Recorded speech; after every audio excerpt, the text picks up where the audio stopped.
샬롬, 오늘도 거룩한 예배의 자리에 나오신 신성교회 청년부 여러분 환영하고 축복합니다. 오늘은 우리가 기억에 대해서 생각해 보려고 합니다. 우선 오늘의 말씀부터 읽도록 할게요. 말씀은 누가복음 22장 13절에서 20절까지 말씀입니다.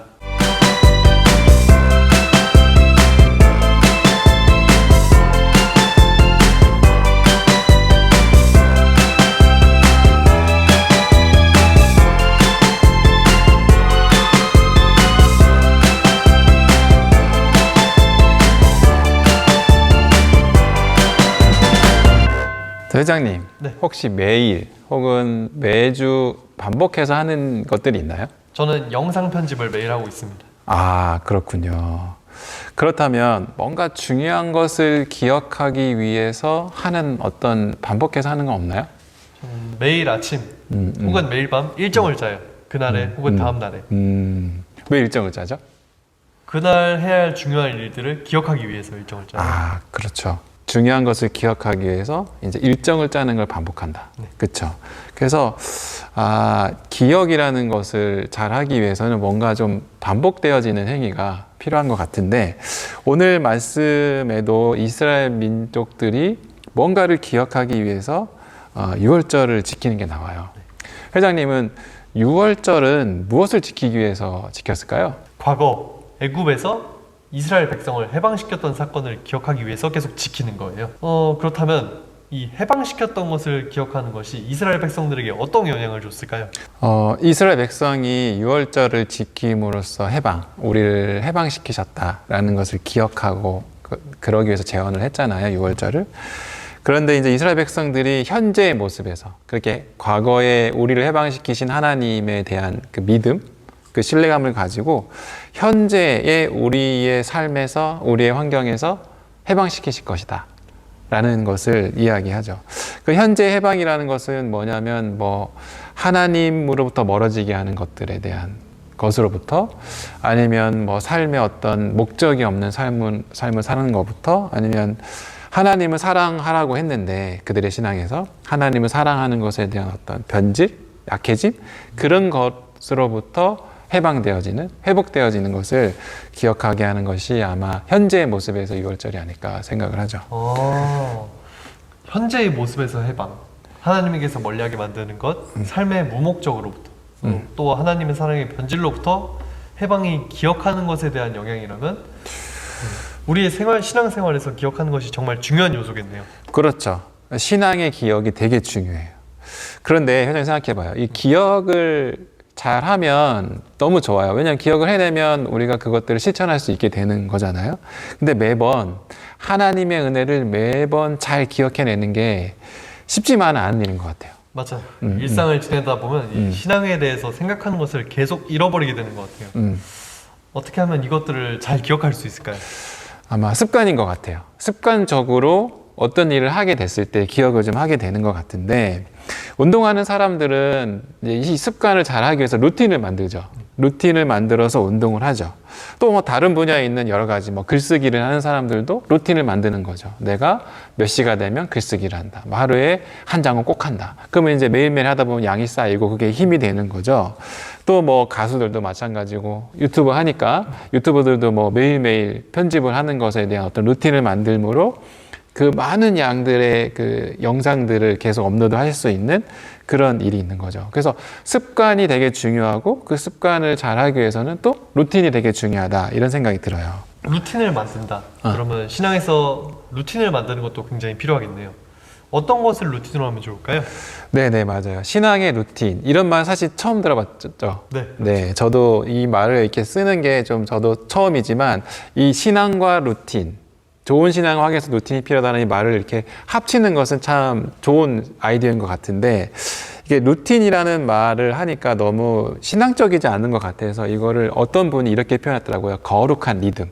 리듬을 타잖아요. 끊기지 않고 앞에 리듬이 있으면 거기에 어울리는 그 다음 리듬이 이렇게 오는 것처럼 그 리듬을 잘 타는 게 되게 중요한데, 이 리듬은 우리가 잘 아는 것처럼 예배 드리고 성경도 읽고 기도도 하고 또 수련회도 갖고 이런 요소들이 있어요. 이런 요소도 있다고 들을 때 어떤 느낌이 들어요?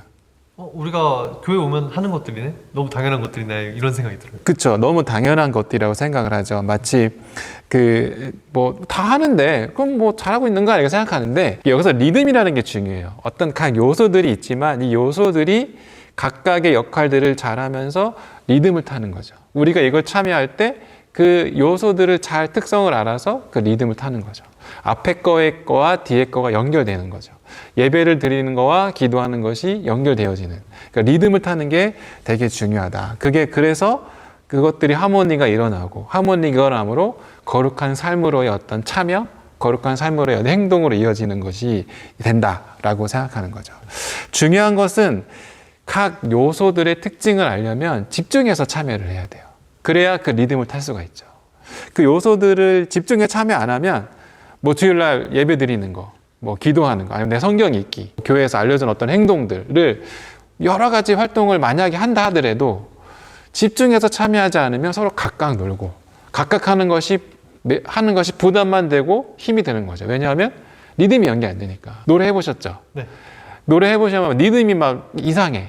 그러면 노래 부르기 편해요? 어려워요? 편하죠. 안 되죠. 안 돼. 하다가도 안 되고 뭐 적응도 안 되고 마찬가지예요. 신앙생활도 각각의 요소들이 이렇게 집중해서 리듬을 타는, 그래서 연결이 되어지는 것이 되게 중요하다 생각을 해요. 그러면 이 거룩한 리듬을 우리 청년들이 이해하기 쉽게 설명해 주실 수 있나요? 네네. 거룩한 리듬을 얘기하니까 사람들이 아침 기도, 성경 읽기, 기도회, 예배, 수련회 이런 것만 얘기하니까 그래 좀 뭐 할 수 있겠다. 그래서 이 리듬을 좀 자세하게 얘기하다 보면 리듬 안에는 두 가지가 크게 두 가지의 어떤 요소들이 있다고 생각하면 돼요. 첫 번째는 뭐냐면 거룩한 시간이 있습니다.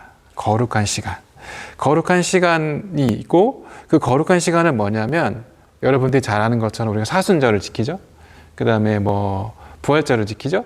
성탄절을 지키죠. 이럴 때 그 절기를 지킴으로 그 기억이 있죠. 하나님이 우리를 사랑하시는구나. 예수님이 이 사순절을 보내면서 십자가로 가시는, 예수님 십자가 왜 가시지? 우리 사랑하셔서 우리를 대신해서 십자가 지시러 가시는구나 라는 것을 기억하게 되죠. 그러면서 뭐예요? 그게 약속인 거잖아요. 우리에게 우리를 사랑하신다는 약속, 우리를 구원하신다는 약속, 그게 거룩한 시간이에요. 하나님 우리에게 약속하는 거를 알게 되는 거. 그 두 번째는 뭐냐면 일상적인 시간입니다. 하나님이 우리에게 약속하신 걸 알았다면 거기에 반응해서 우리가 태도를 보이는 거죠. 하나님 우리를 사랑하셨어. 사랑하셨구나. 그럼 나도 하나님 사랑해야지 라는 우리의 태도, 그게 일상적인 거죠. 리듬이 이거예요. 하나님이 우리에게 약속하셨다는 것을 보여주셨을 때, 우리가 깨달았을 때 우리는 거기에 반응해서 그것을 응답하는 거죠. 말씀을 들었다면 그 말씀에 대한 깨달음이 있다면 그 깨달음을 반응해서 기도나 아니면 성경 읽기나 일상의 태도로 응답하는 거죠. 이게 리듬이에요. 거룩한 시간이 있고 일상적인 시간이 있다. 이런 거죠. 아직 조금 이거에 대해서 모호하게 들릴 수 있을 것 같아요. 그래서 오늘 한번 나온 본문의 이야기를 통해서 한번 나눠봤으면 좋겠는데, 회장님, 6월절 먹기를 하셨다고 예수님이 여기 성경에 나오는데, 예수님은 그 6월절에서 제자들과 먹기를 하시면서, 식사를 하시면서 어떤 이야기를 나누셨죠? 저희가 아는 굉장히 유명한 최후의 만찬을 하셨죠. 떡과 포도주를 나누시면서 이것은 내 살이고 내 피다. 앞으로 이것을 기념하라 라고 했어요. 네, 맞아요. 6월절 먹기를 하셨죠. 그래서 사실은 이 6월절 먹기를 하시면서 예수님이 최후의 만찬을 하시면서 포도주와 떡에 대한 이야기를 하시면서 이전까지 유대인들이 생각했던 그 기억에 확장을 시켜주신 거죠. 이전까지는 해방, 우리를 구원하셨다 를 넘어서서 예수님이 직접 어린 양이 되셔서 살과 피를, 본인의 살과 본인의 피를 먹고 마시라라고 이 말씀을 하셨죠. 이건 뭐냐면 6월절에는 어린 양이 그 역할을 했는데, 이제는 예수님이 최후의 만찬을 통해서 우리에게 말씀하시는 것은 직접 하나님의 어린 양이 되시겠다라고 얘기하는 거죠. 회장님, 또 질문이 있는데, 그러면 예전에 어린 양을 잡았을 때는 이걸 어디로 가지고 갔죠? 제단으로 갔죠. 그렇죠. 제단으로 가서 거기서 각을 뜨고 태움으로써 우리의 죄가 일시적으로 해결되어지는 그런 걸 경험했죠. 그런데 예수님이 직접 어린 양이 되심으로 떡과 포도주가 됐어요. 이 어린 양에서 예수님의 살과 피가 떡과 포도주로 이렇게 우리에게 소개되어지고 했다는 거죠. 그래서 제단에서 식탁으로, 우리가 쉽게 경험할 수 있는 식탁 위로 이 6월절의 생각이, 6월절의 기억이 확장되어지는 거죠. 그것이 바로 예수님이 우리에게 알려주고 싶은 건데, 6월절에 이 최후의 만찬을 나누시면서 예수님이 살과 피에 대한 이야기를 해주셨고, 그 살과 피는 뭘 얘기하냐면 우리를 대신해서 십자가에 죽으신 예수님의 그 살과 피를 말씀하시는 거죠. 우리를 왜 대신하셨죠? 예수님이? 저희가 죄가 너무 많기 때문에 네. 그 죄를 감당하시기 위해. 그렇죠. 그 대신 감당하셨죠. 근데 그의 마음은 뭐예요? 우리를 너무 사랑하셔서 대신 우리를 위해서 십자가에 가신 거죠. 그래서 떡과 포도주를 나누면서 그걸 기념하라 라고 말씀하신 거고, 우리는 그래서 그걸 통해서 뭐가 어디까지 기억이 되냐면 예수님이 우리에게 알려주신 가르침을 기억하게 되죠. 뭐냐? 하나님을 사랑하고 이웃을 사랑하라. 예수님의 몸소 하나님의 사랑을 우리에게 먼저 보이신 거죠. 그래서 하나님의 사랑, 예수님의 사랑으로 우리가 회복되어졌으니 우리도 그럼 그 사랑에 대해서 응답을 해야 되는구나. 우리의 일상의 삶에서 그 사랑에 응답을 해야 되는구나. 하나님을 사랑하고 이웃을 사랑해야 되는구나 라고 생각하게 되는 것을 우리는 알 수가 있는 거죠. 예수님이 왜 떡과 포도주를 하셨을까 이런 생각을 좀 했는데, 사람들은 어때요? 뭔가 느껴지고, 그죠? 만져지고 경험되어지니까 실제적인 것을 할 때 사실은 조금 더 명확하고 분명하고 또 기억들이 더 분명하게 나타나게 되는 거잖아요. 그래서 예수님은 그렇게 만질 수 있고 먹고 깨달을 수 있도록 이 성만찬을 우리에게 제정해 주셨다고 생각해요. 그래서 이 최후의 만찬을 통해서 우리들이 교회에서 성만찬을 하게 되는 것, 그래서 직접 하나님의 사랑을 먹고 마시면서 경험하게 되는 것을 우리가 알 수 있는 거죠. 그게 우리가 거룩한 리듬을 경험하게 되는, 거룩한 리듬에 타게 되는 것을 말하는 거죠. 그게 하나님의 사랑과 은혜를 기억하게 되는 경험인 겁니다. 예수님이 우리를 너무 사랑하시기 때문에 우리를 위해 양을 대신하여 자신을 드리셨다. 그러면 그 사랑을 계속해서 느끼는 것이 중요하고, 또 우리는 그것을 성찬식을 통해서 경험하고 또 기억하게 되는 거네요.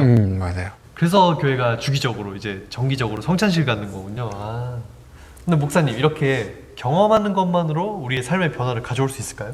저는 오랫동안 교회도 다녔고 경험도 많이 했는데 삶이 거룩하게 좋은 방향으로 변화되는 게 참 어려운 일인 것 같다는 생각을 많이 하거든요. 맞아요. 저도 뭐 삶이 변화되어진다는 건 쉬운 일이 아니라고 생각을 하고, 또 뭐 청년 여러분들과 2022년에 라이프 체인지라는 이제 큰 슬로건을 가지고 이야기를 하지만, 이 삶의 변화라는 게 한번 변합시다 하고 변해지는 게 아니니까 긴 시간을 가지고 얘기하는데, 뭐 아까 헬스 얘기를 했으니까 운동의 필요성을 갖고 헬스장 가서 전기권을 딱 끊었다고 해서 바로 뭐 몸짱이 되는 건 아니잖아요. 그렇죠? 가서 매일같이 헬스장에 가야 되고, 또 헬스장에 간다고 한들 또 운동을 제대로 적극적으로 안 하면 의미가 없으니까 적극적으로 운동도 해야 되고, 헬스장에 가지 않는 시간에도 뭐 음식 조절이나 뭐 여러 가지 활동에 대한 어떤 절제를 함으로 이렇게 수많은 다양한 요소들에 애를 써야지 자기가 운동을 통해서 뭔가 열매를 맺을 수 있는 거잖아요. 그래서 뭐 이렇게 하는데 한번 질문해 보고 싶어요. 그 운동하는 사람들이 왜 이렇게 힘들고 까다로운 거를 열심히 하게 될까요? 그것을 열심히 하면 몸이 좋아진다는 걸 믿기 때문이죠. 맞아요. 믿음이 있기 때문에 그 어려운 일을 해내는 거죠. 사실은 우리도 믿음이 제대로만 된다면 삶의 변화가 일어나는 거죠. 믿음에 제대로 된 뭐 인사이트가 딱 된다면 변화가 있는 거예요. 유튜브 왜 해요? 재밌어서요? 네. 갑자기 돌발 질문을 했는데 미안합니다. 뭐 저는 그런 생각을 해봤어요. 유튜브를 왜 하지? 그러면 뭔가에 대한 어떤 기대와 믿음이 있기 때문에 유튜브를 하는 거잖아요. 그런 것처럼 믿음이 있습니다. 믿음이 곧 참여를 일으키는 거예요. 믿음이 곧 행동의 변화를 일으키는 거죠. 믿음이 곧 우리로 하여금 행동할 수 있게 하는 겁니다. 한번 어쨌든 보세요. 여러분들 여기 뭐 예배에 참여한 사람들이나 뭐 영상으로 이렇게 말씀을 보는 사람들이나 다 신앙에 대한 관심이 있을 거라 생각해요. 관심이 없으면 뭐하러 옵니까? 그죠? 뭐하러 봐요? 조금이라도 관심이 있는 거예요. 신앙을 잘하면, 신앙생활을 잘하면 뭔가 좋은 일이 일어나지 않을까? 신앙생활을 잘하면 뭔가 좋은 경험을 하지 않을까? 하다못해 나의 사회적인 생활, 일상적인 생활에서도 좋은 영향을 받지 않을까, 뭔가 하나님의 은혜를 잊지 않을까, 뭐 이런 생각을 하죠. 회장님도 좀 그런 생각을 하죠. 그렇죠. 뭐 저를 포함해서 모든 사람이 신앙생활이 잘 되면 이걸 통해서 은혜가 있을 것이다 라는 것들, 뭐 많이 배워오기도 하고 들어보기도 했는데 그것이 많은 사람들이 갖고 있는 것이 사실이죠. 그런데 그런 생각만 하고 사실은 실천을 안 한다면, 우리의 반응을 보이지 않는다면 그 좋은 영향을 우리가 끼칠까요? 아니요. 아니죠.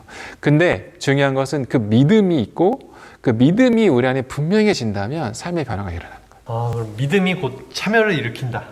그럼 어떤 믿음을 가지는 게 필요할까요? 그렇죠. 믿음 그리고 참여. 다른 말로 하면 확신 그리고 또 행동을 옮기는 삶이죠. 오늘 말씀을 보면 실제로 만지고 먹고 깨닫는, 믿게 되는 것으로 이렇게 연결되어진다고 오늘 말씀을 보면서 이해했는데, 이 세 가지를 보면 되겠어요. 그러니까 만지고 먹고 깨닫는 거 한번 봤으면 좋겠는데, 먼저 우리는 그 육체적으로 먹음으로써 예수님의 삶에 참여할 수 있는 거죠.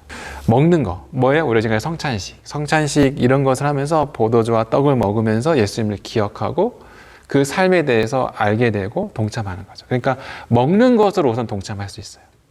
그러니까 성찬식을 먹음으로써 기억이 되는 것처럼, 이게 막 트리거처럼 먹는 게 행동이니까. 그래서 뭐 여러분들도 성찬식을 할 때 그 먹음에 동참하는 게 되게 중요해요. 성찬식 한다 그러면 꼭 와서 먹음에 동참하는 여러분이 꼭 됐으면 좋겠다 생각하고, 두 번째는 뭐냐면 신뢰하는 거예요. 신뢰.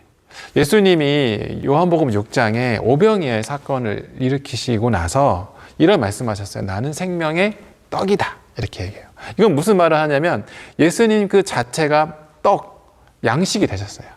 떡. 그래서 나를 먹으면, 나를 받아들이면 곧 생명을 얻게 된다, 이런 얘기를 하는 거죠. 이 생명이라는 것은 다양하게 얘기할 수 있지만 우리의 육체적인 생명도 분명히 얘기하는 것이고, 또 우리의 다양한, 우리의 인격의 회복, 우리의 존엄의 어떤 회복, 우리의 뭐 낮아진 자존감의 회복, 우리의 능력의 회복, 또 하나님이 우리를 창조하신 원래의 모양대로의 회복, 이런 것들이 바로 생명과 관련되어 있는 거죠.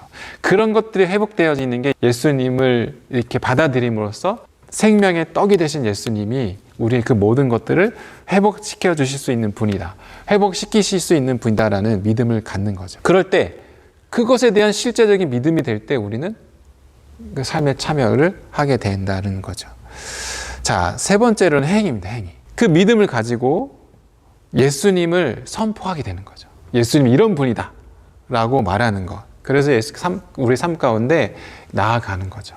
믿음이 곧 이제 삶으로 들여지게 되는 것을 말하는 거죠. 우리가 교회에서 하는 뭐 설교, 뭐 찬양, 그 다음에 뭐 경건의 서적, 그 다음에 뭐 교사도 하시니까 뭐 학생들하고 이제 군법 공부하는 것, 이 모든 활동들은 궁극적으로 어디에 목적이 있냐면 결국은 복음은 전해져야 된다. 너는 사랑을 전해야 된다. 하나님의 사랑을 전해야 된다. 그래서 하나님을 모르는 그 많은 사람들로 하여금 하나님을 알고 그 사랑을 경험하게 하고, 또 그 사람들로 하여금 또 다른 사람들에게 그런 삶을 살아갈 수 있도록 도전해야 된다라고 하는 것이 이 교회 안에서 일어나는, 신앙 공동체 안에서 일어나는 모든 활동의 궁극적인 목적이 그거라는 거죠. 성만찬도 마찬가지. 예수님의 떡과 잔을 마시면서 하나님의 사랑을 경험하게 되고, 그래서 예수님이 가르쳐 주신 하나님을 사랑하고 이웃을 사랑하는 것을 알게 되고, 아, 그래, 우리도 하나님을 사랑하고 이웃을 사랑하는 것에 동참해야 되는구나. 그럼 나는 어떻게 행동해야 되지? 그들에게 사랑을 전해주려면 어떻게 해야 되지? 라는 것들을 기억하게 되는 거죠. 바울은 이렇게 얘기했는데, 너희가 이 떡을 먹으며 이 잔을 마실 때마다 주의 죽으심을 그가 오실 때까지 전하라. 그러니까 떡과 잔을 마실 때 바울도 이것을 마심으로써 하나님의 사랑을 기억하고 그것을 사람들에게 전해야 되는구나, 하나님의 사랑을 전해야 되는 거라는 것을 알았죠. 사실 성찬식은 우리에게 복음을 전하라는 그 명령을 기억하게 하라는 그와 똑같다고 생각하시면 됩니다. 이 성만찬이 복음을 전하는 우리의 트리거가 되는 거죠. 그런 생각 해봤어요? 성만찬 할 때마다 복음을 전해야 된다는 어떤 마음을 갖게 되는 어떤 트리거가 된다는 걸? 아직은 안 해봤지만 앞으로 해보겠습니다. 그쵸. 그래서 성만찬을 통해서 보고 먹고 깨달음을 통해서 우리가 이 삶을 이렇게 가져가야 되는구나. 떡의 생명의 떡에 대신 예수님을 믿음으로 우리가 예수님의 삶에서 참여해야 되는구나, 이런 트리거가 된다는 거죠. 회장님과 저도 이런 어떤 절기를 지킴으로, 이런 어떤 참여를 함으로 그런 트리거들이 된다는 것을 기억했으면 좋겠어요. 다양하죠. 우리가 부활절을 지킴으로도 그런 것을 트리거가 만들 수 있고, 또 성탄절이라든가 아니면 매주 일어나는 주일 예배를 통해서 트리거를 또 장전할 수가 있는 거죠. 매일 아침마다 일어날 때마다 우리가 어떤 행위를 하면서 트리거, 그러니까 우리 신앙의 트리거를 만드는 게 중요해요. 우리가 절기를 정하고 이렇게 주일 반복해서 하는 것도 하나를 믿는 사람들에게 중요한 트리거를 제공해 주기 위해서 하는 거죠. 말씀을 듣고 트리거가 당겨져서 실천하게 되는 거죠. 그래서 이게 거룩한 리듬이 일어나는 거예요. 그렇기 때문에 집중해서 참여하게 된다면 트리거가 반드시 일어나고, 트리거가 일어나면 우리가 그다음 삶에 믿음으로 동참하고 우리 삶의 태도를 보이는, 삶의 변화를 가져가는 이런 삶으로 되어질 수 있다라는 거죠.